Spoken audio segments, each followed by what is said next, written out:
জানি জানি, আমাকে দেখে তোমরা ভাবছো এই মেয়ে আবার জঙ্গলের মধ্যে কি করছে।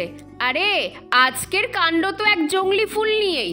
গোবরে যেমন পদ্ম ফুল ফোটে, তেমনি জঙ্গলেও কিছু সুন্দর জংলি ফুল ফোটে। কি গাছ কি ফুল চলো দেখায়। মোটামুটি 4-5 মাস আগে আমার বোন কোথা থেকে এক গাছ এনে বাড়ির এই উঠোনের ধারে লাগায়। আমি তো প্রথমে ভেবেছিলাম তুলেই ফেলবো, তারপর ভেবে দেখলাম যেহেতু উঠোনের এক ধারেই লাগানো আছে, থাক, ও তো কোনো ক্ষতি করছে না।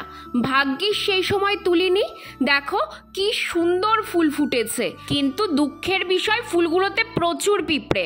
তখন থেকে একটা ফুল তোলার চেষ্টা করছি, কিন্তু এই পিঁপড়ের জ্বালায় তুলতেই পারছি না। জানো, ফুলটার না খুব মিষ্টি একটা গন্ধ, আর দেখতে পুরোপুরি বেলি ফুলের মতো। আমার মনে হয় এটা কোনো জংলি ফুল নয়, কোনো ভালো জাতের ফুল। আমি তো এই ফুলটার নাম জানি না, তোমরা জানলে জানিও তো আমাকে।